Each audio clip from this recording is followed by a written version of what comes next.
Bonjour à toutes, bonjour à tous. Je suis Bertrand Brumel-Jouan, directeur associé chez Valumène. J'ai le plaisir aujourd'hui d'être avec Pierre Bufferne chez Frénéart. Pierre, tu termines ta mission aujourd'hui après 18 mois passés au sein de cette belle ETI familiale en Normandie, en tout cas là sur ce site normand. On se connaît depuis longtemps, on a même été sur les bancs de l'école ensemble à un moment donné dans ma vie et j'ai beaucoup de plaisir à pouvoir échanger avec toi sur ce retour d'expérience de cette très belle mission de management de transition. Alors au moment où on a eu les premiers échanges téléphoniques pour te partager ce besoin client, tu étais déjà avec des activités de management de transition, que ce soit chez Mérieux ou que ce soit au sein de l'Université de Luxembourg. Donc tu avais déjà cette connaissance de cette pratique en fait, de collaboration avec une entreprise. Mais c'était très très loin de tes bases en Belgique. Qu'est-ce qui t'a attiré dans le projet Frénéart que je t'ai présenté et qui fait qu'aujourd'hui tu y as passé 18 mois? Au moins 3 éléments. D'abord la confiance de la relation que nous avons, parce que ça fait beaucoup dans nos métiers. La partie humain, la partie confiance dans le sérieux de l'organisation qu'est Valumène. Le deuxième, c'est l'intérêt du projet, avec un projet de relais de croissance, donc qui est allié à la fois une dimension business.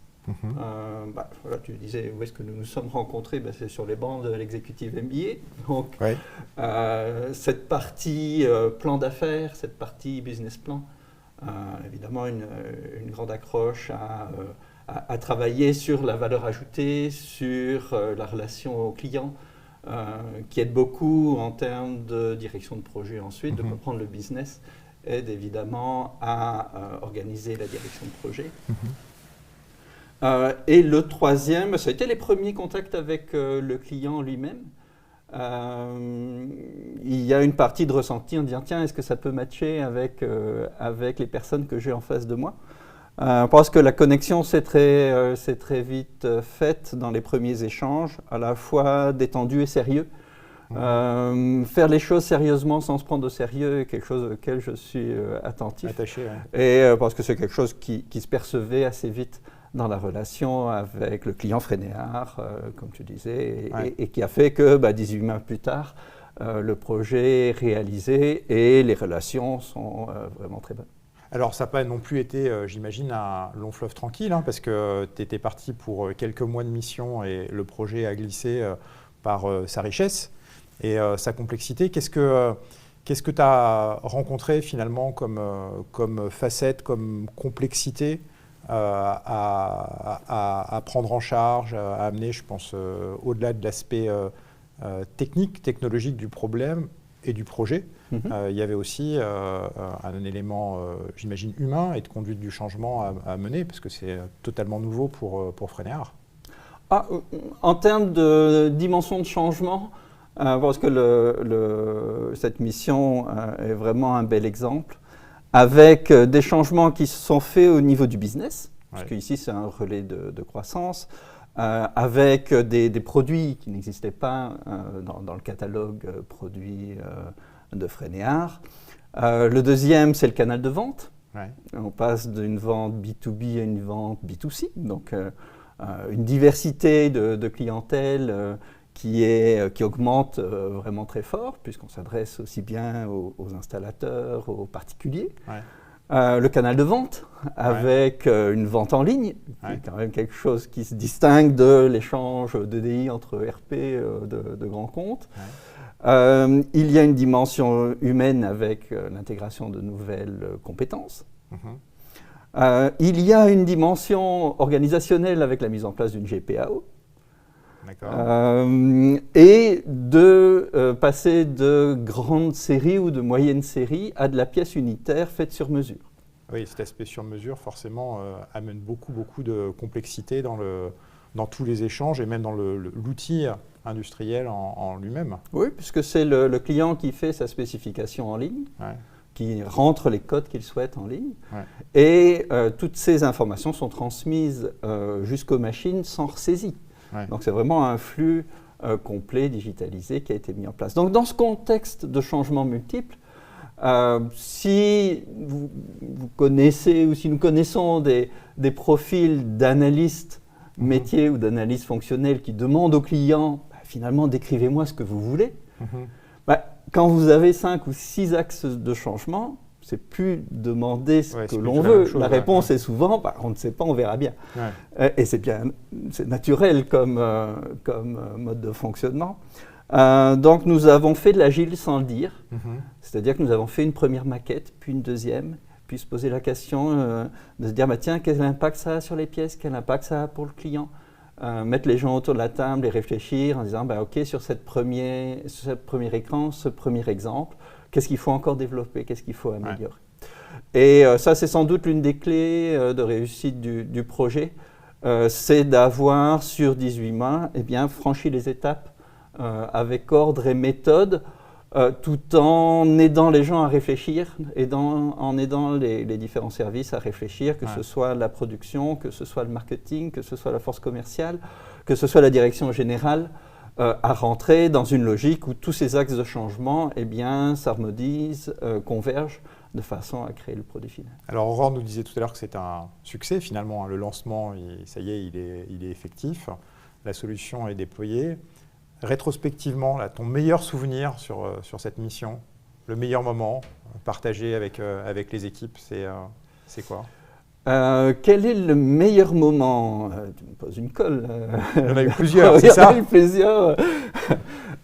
D'abord, l'annonce que nous avions le budget. Je pense que nous avons pu fêter ça ensemble sur le projet global. Ouais. Parce que le deuxième, ça a été le premier fonctionnement de bout en bout des différentes interfaces. Ouais. Donc là, en termes de projet digital, il y a un gros effort. Je disais tout à l'heure qu'il n'y a pas de ressaisie d'informations, mais cela passe évidemment par différents systèmes qui se partagent cette information, qui se la relaient. Donc là, le fait de voir le fonctionnement de bout en bout était un chouette moment. Ouais. Et tu as toute l'équipe de la production, depuis le marketing jusqu'à la production, qui est présente pour assister à ça. Et les équipes, justement, alors je sais que toi, tu es très attentif à la transmission, parce que tu as été aussi professeur.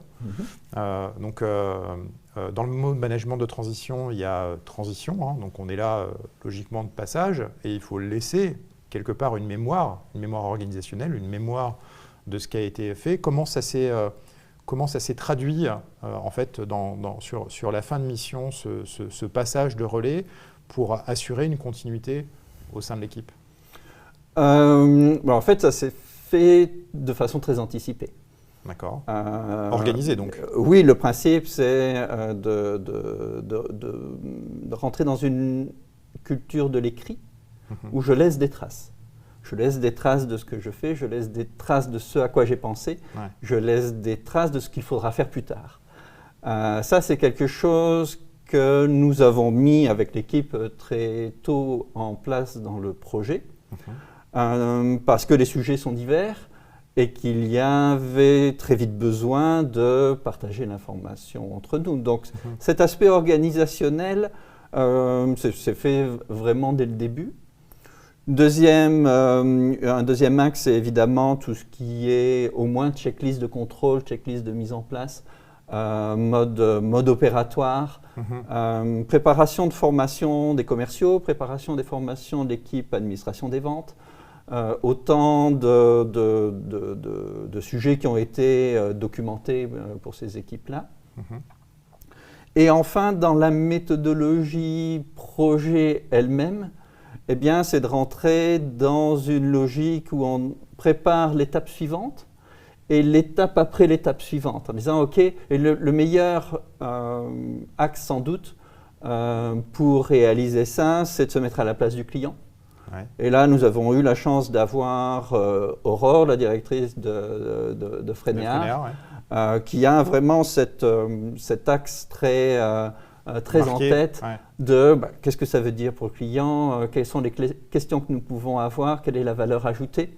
Et ça refait le lien avec le business plan. Ouais. Donc ça permet de reboucler avec le business plan en disant comment on fait du business avec ce que nous sommes en train de réaliser. Dernière question, Pierre. C'était ta première mission avec Valumène. Est-ce que tu peux nous partager un feedback sur la relation que nous avons eue, parce que j'ai aussi été directeur de mission pour toi au fil de ces mois et puis là jusqu'à aujourd'hui. Qu'est-ce qui a fait le déclic au-delà de la relation personnelle et pour Valumène? Je trouve qu'il y a une démarcation de Valumène quand on regarde avec d'autres cabinets de management de transition qui organisent un partage d'expérience. Ouais. Donc chaque manager de transition a l'opportunité de présenter, comme je suis en train de le faire, ce qu'il a réalisé au sein d'une mission. Je trouve que c'est un plus ouais. Parce que nos clients achètent aussi une personne, un profil. Ouais. Donc ça permet de les mettre en avant. Donc ça, c'est très apprécié. Et un partage aussi des compétences, de détecter quelles sont les autres compétences dans l'équipe qui peuvent être complémentaires. Oui. Donc organiser un travail de réseautage et de se dire, tiens, ce que je peux détecter comme besoin chez un client, le mettre au service d'autres et bénéficier de ces relais croisés d'opportunités. Il me semble que c'est quelque chose que vous organisez bien chez Valumène et qui fait la différence par rapport à d'autres cabinets. Et enfin, le sérieux du suivi. Voilà, on est indépendant comme manager de transition. Ouais. Il faut que l'administratif suive parce que c'est quelque chose qui donne confiance. Vous avez une équipe. Ouais. Vous êtes structuré pour mettre en place une équipe administrative qui fait les choses vraiment très sérieusement. Eh bien, écoute, merci beaucoup pour ce feedback. Prêt pour une nouvelle aventure avec Valumène ? Avec plaisir. À bientôt. À bientôt, Bertrand. Merci beaucoup et à très vite. Au revoir.